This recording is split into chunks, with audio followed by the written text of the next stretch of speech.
The tribunal chamber doors sealed shut behind me, and I knew, standing there in my formal robes with my hands shaking, that in 6 days my husband would be stripped of his rank and taken away, and there was nothing I could do to stop it. My name is Calith. I am Vasari, and until that morning, I believed I finally understood what safety felt like. I was wrong. 3 days earlier, a sealed accusation had arrived through diplomatic channels, naming Commander Ethan Marsh, my husband, as a smuggler of restricted technology. The evidence looked complete. Authorization codes, cargo manifests, a closed hearing already scheduled. I read every page twice and felt the floor drop out from under me, because I recognized something the tribunal never checked. The authorization code belonged to a cipher system retired 3 years earlier. No active officer could have used it. Someone had built this accusation from nothing, and built it well. I am the daughter of a noble Vasari house, bonded to Ethan under the marriage treaties that ended the border war between our peoples. 12 daughters, 12 human officers, a peace sealed in ceremony rather than trust. I did not choose this marriage, neither did he. We were strangers, standing beside each other under lights too bright, promising nothing except that neither of us would make the other's life worse. He kept that promise in ways I never expected. He learned my mourning customs before I told him my mother had died.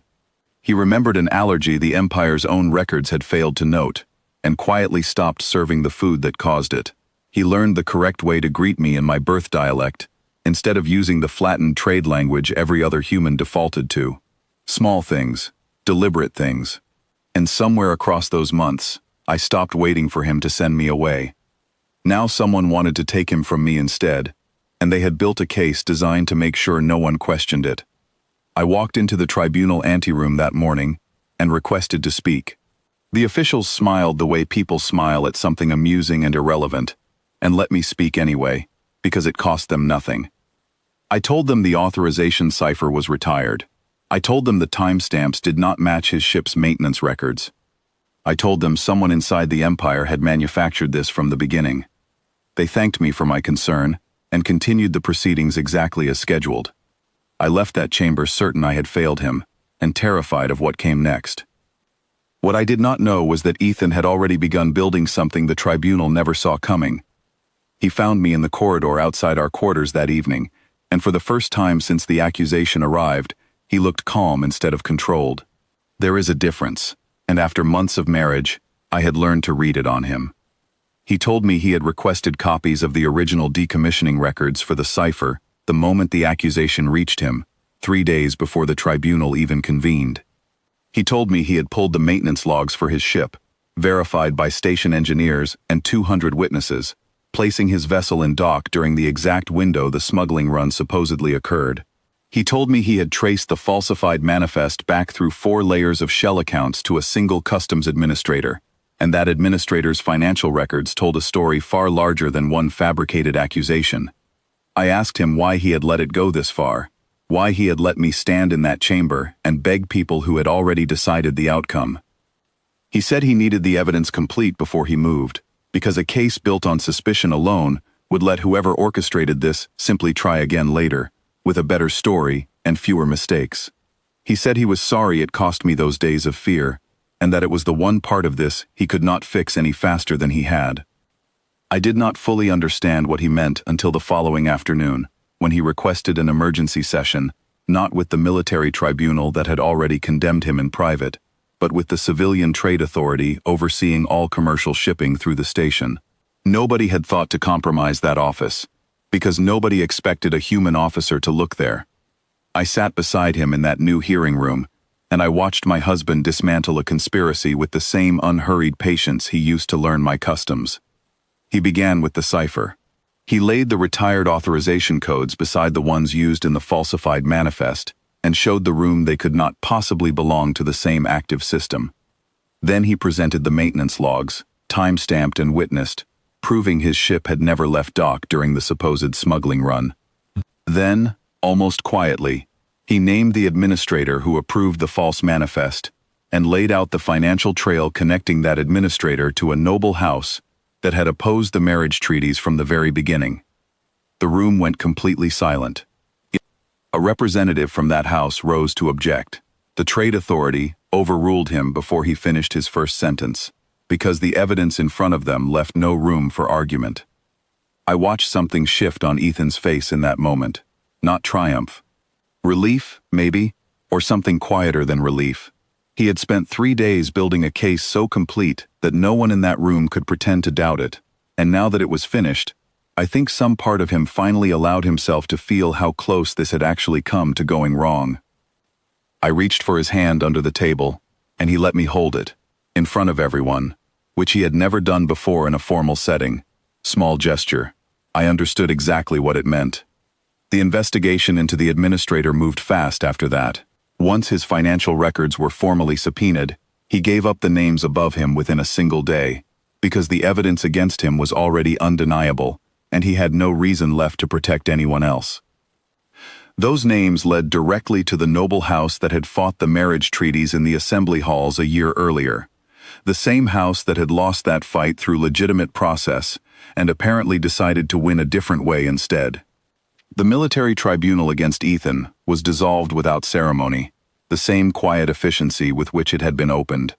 The new proceedings, against the house that orchestrated the accusation, were not quiet at all.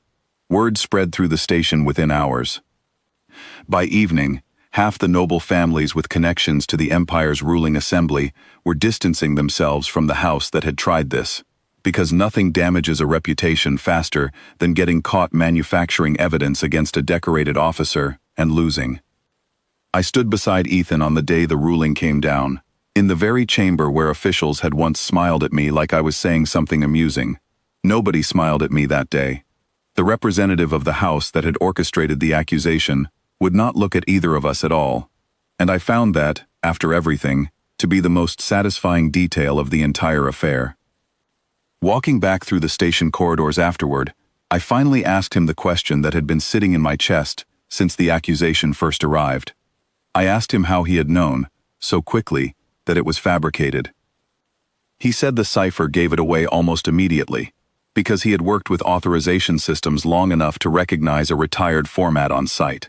But he said the real reason he moved as carefully as he did was because he refused to give whoever orchestrated this any opening to try again with a cleaner story. If he had acted on suspicion alone, the accusation might have collapsed quietly, and the people behind it would have simply waited, adjusted, and tried a second time with fewer mistakes. He wanted this finished completely, the first time, so there would never be a second attempt.